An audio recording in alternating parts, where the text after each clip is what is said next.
seakan-akan kalau ada nih Pak Jokowi ijazah aslinya, tunjukkan saja. Kenapa tidak ditunjukkan? Apakah takut Pak Jokowi? Nah, itulah narasi yang selama ini mungkin sudah terbangun. Dan itu kami sayangkan dan itu sangatlah tidak berdasar hukum dan sangat menyesatkan. Kenapa? Pertama, kami tidak akan menunjukkan ijazah asli Pak Jokowi kecuali berdasarkan hukum dan dimintakan oleh pihak-pihak yang berwenang seperti pengadilan dan sebagainya. Itu pasti kami akan taat dan kami tunjukkan. Tapi jika tidak, untuk apa kami tunjukkan? Karena hal ini juga berpotensi untuk menimbulkan presiden yang sangat-sangat buruk. Mungkin Mas dan Mbak mempunyai ijazah sendiri dari SD, SMP, SMA juga mungkin hingga kuliah juga. Bayangkan jika ada orang tiba-tiba minta, tunjukin deh Mbak ijazahnya. Apakah langsung Mbak wajib tunjukkan? Seakan-akan Mbak tertuduh karena ada orang mengatakan ijazah Mbak palsu, Mbak yang wajib menunjukkan itu. Digembar-gemborkan oleh lawyer Jokowi bahwa kalian menghasut, membuat kegaduhan. Yang bikin gaduh itu Jokowi. Selama 2 tahun Jokowi bikin gaduh. Karena dia umpankan ijazah itu untuk mengukur daya tahan dari mereka yang menghina dia. Akhirnya dilaporin. Kenapa gak dari 2 tahun lalu? Kegaduhan ini berlangsung karena Jokowi tidak jujur untuk mengatakan ini asli atau palsu. Kalau memang akhirnya ijazahnya asli misalnya, problem kita, kenapa ijazah yang aslimu itu kau tahan? Kau permainkan opini publik dengan menahan ijazah itu. Kau bikin kegaduhan dengan menahan ijazah aslimu. Laporin aja Jokowi. 2 tahun dia bikin kegaduhan kok. Dan hasil kegaduhan itu 2 orang, 3 orang, 4 orang masuk penjara. Itu cara berpikirnya begitu. Jadi sekali lagi kita berupaya untuk melihat masalah ini bukan dari black letter of law yang diatur dalam proses pemaksulan. Bahkan hukum tata negara bicara itu. Tapi ini soal legitimasi moral. Ada moral call. Jadi kita mulai melihat misalnya bahwa pasti tadi Jokowi akan nggak mungkin, pasti dia akan makin memperbesar ambisi dia untuk jadi matahari.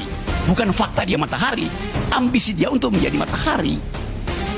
Ya karena dari awal dia ingin cahaya dia itu hanya tiba di kepala anaknya di Mahkamah Konstitusi.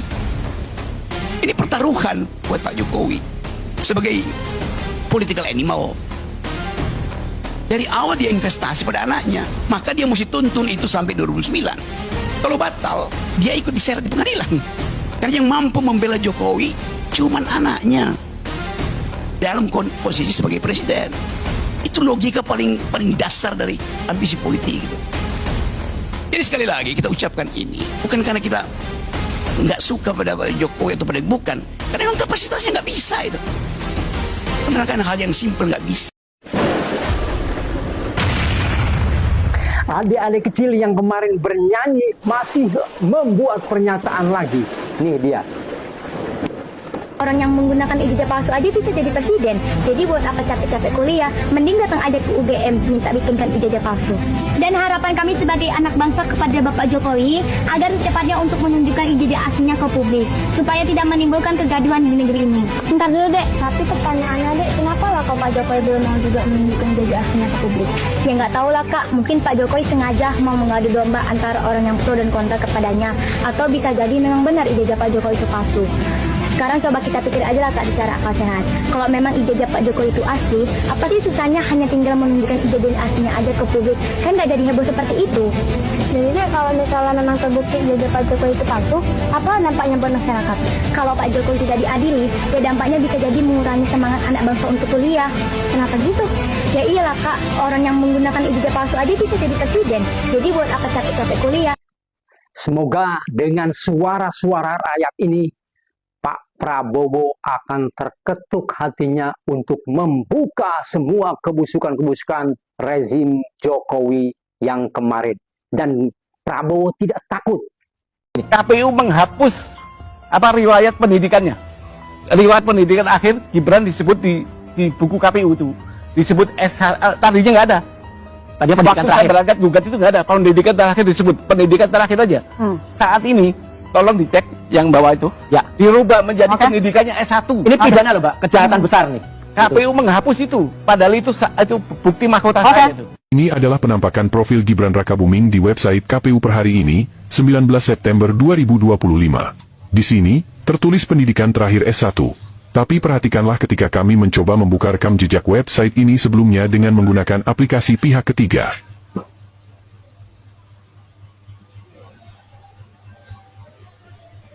Di sini terlihat bahwa khusus untuk tahun 2025 saja, KPU sudah 3 kali melakukan perubahan isi website ini, yaitu tanggal 14 Januari, dan tanggal 17 serta 18 September. Di sini kami mencoba membuka data di tanggal 14 Januari. Dan perhatikanlah isi website ini. Di profil Gibran Rakabuming, ternyata pada tanggal 14 Januari 2025, tertulis pendidikan terakhir bukan S1 tapi ditulis pendidikan terakhir. Dan inilah yang direaksi oleh salah satu netizen di awal video ini. Dan oleh karena di tanggal 14 Januari masih tertulis seperti itu, maka ada kemungkinan website ini diubah pada tanggal 17 atau 18 September. Bayangkan, selama proses kampanye dan pemilihan presiden, KPU mempublikasikan data yang menutupi fakta pendidikan terakhir sang calon presiden.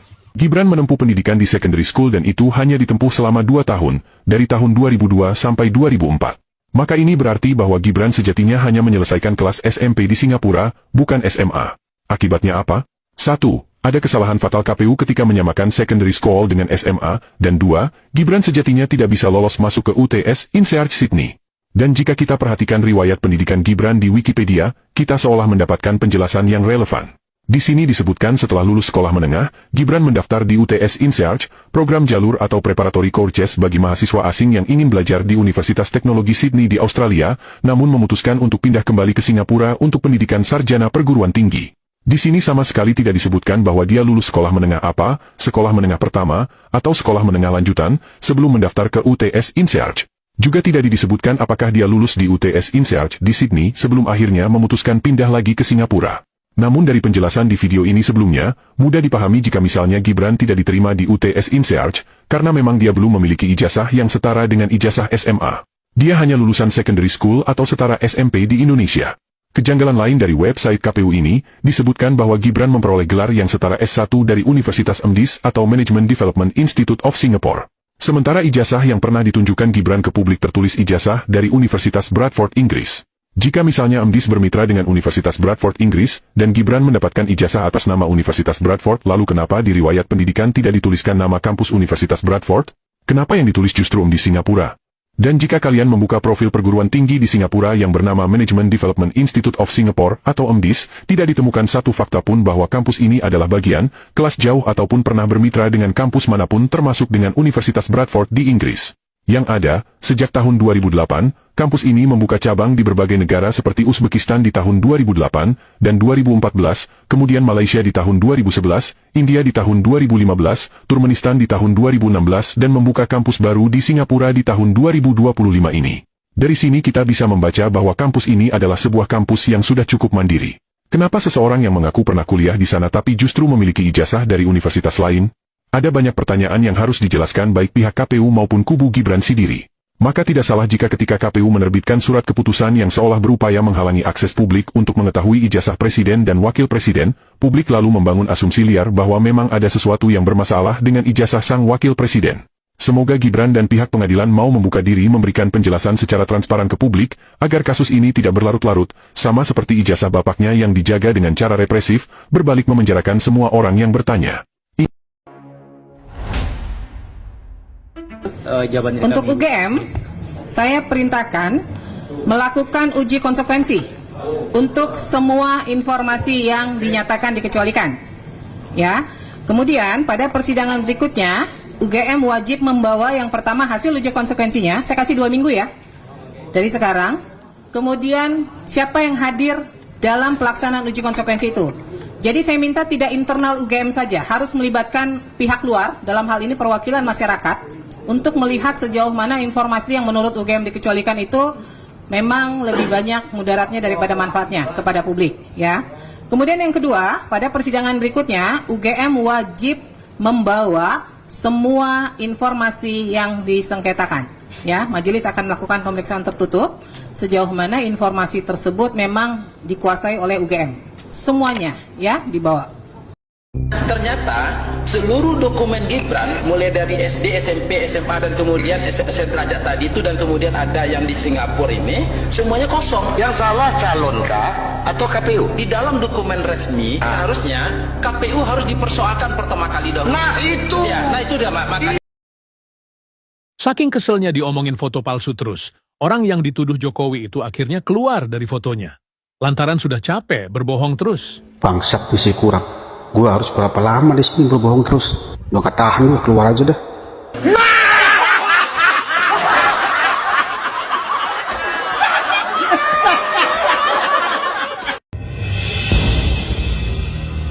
Ternyata ada juga yang dituduh punya ijazah palsu. Namanya adalah Pak Arsul Sani. Dia adalah hakim MK yang dituduh pakai ijazah palsu sampai dilaporin ke Bareskrim. Gue yakin dia itu sadar kalau dia adalah pejabat publik yang makan dari duit rakyat. Jadi ada hak publik di dalam dirinya. Makanya dia langsung kompres, ngebawa semua data-data dia dan langsung tunjukin ijazah doktoralnya. Sekaligus menjelaskan secara detail proses studinya. Selesai dan case close. Simple kan sebenarnya? Kagak perlu sampai bayar buzzer juga untuk bantu mengklarifikasikan ijazahnya. Kecuali kalau yang dituduh itu nggak punya ijazah asli. Dan emang nggak pernah lulus kuliah. Ya wajar dia sewa buzzer dan pakai tangan orang lain untuk bantu klarifikasi. Minimal 5 tahun, tapi di sana baru setahun sudah dimusnahkan. Nah pertanyaannya, kita tidak tahu sejauh ini, kapan itu dimusnahkan? Apakah baru-baru ini? Apakah dalam rangka untuk cover up, menutup, atau dimusnahkan sudah belasan tahun lalu? Nah ini yang menarik dari KPU Solo sendiri, tidak bisa menjawab itu. Karena yang bersangkutan, yang datang tadi, bahkan yang paling lucu bilang gini, saya tahu informasinya itu dimusnahkan, tapi kami tidak tahu detailnya, berita acaranya dan sebagainya. Jadi menunjukkan betapa kekacauan ini. Nah yang terakhir, Polda Metro Jaya, ini juga koordinasi antara Mabes Polri dan Polda Metro Jaya tidak terjadi. Jadi kami sudah mengirim surat sebulan lalu, sejak Juli malah, tapi baru sejak Oktober, tapi kami kirim surat ke Humas Mabes Polri, tapi baru disampaikan ke Polda Metro Jaya 14 November. Jadi lebih dari sebulan Polda Metro Jaya tidak pernah tahu bahwa kami meminta dokumen-dokumen itu. Dan itu menunjukkan juga sekali lagi koordinasi buruk antar PPID di kepolisian.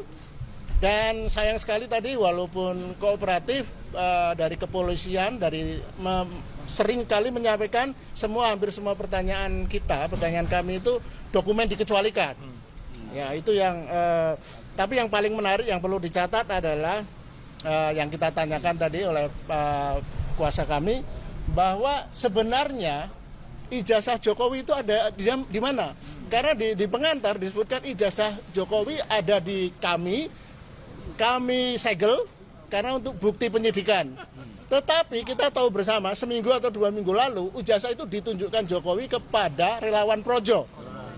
Nah ada ketidakkonsistenan pernyataan dari kepolisian tadi. Apakah betul disegel dan di tangan Polda Metro atau ada di tangan Jokowi? Nah ini sangat fatal saya kira. Saya kira itu dari saya. Mungkin ada tambahan? Pak, ada pertanyaan satu nih Pak.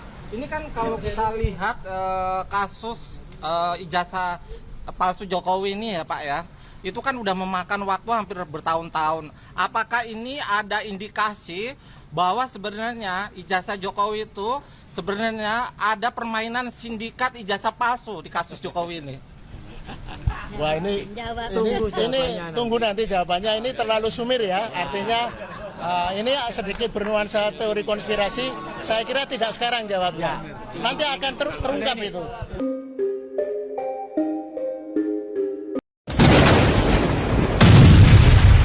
Di antaranya Jokowi menitipkan satu nama untuk menggantikan Burhanuddin. Dan nama itu hari ini sebelumnya memang tidak pernah muncul ke permukaan. Tapi Jokowi menitip nama itu kepada Prabowo. Di tanggal 4 itu? Iya. Ini top secret. Ternyata memang Jokowi saat ini sedang terpojok. Nah, salah satu pembicaraan tanggal 4 dengan Prabowo kemarin, salah satunya itu Jokowi meminta Jaksa Agung ST Burhanuddin diganti ya, karena Jaksa Agung Burhanuddin itu orang yang tegas tanpa pandang bulu. Kenapa minta diganti? Karena dia terancam, karena Jaksa Agung Burhanuddin itu sudah mulai menyelidiki tambang-tambang, wus dan lain-lain sebagainya. Kita lihat kesaksiannya.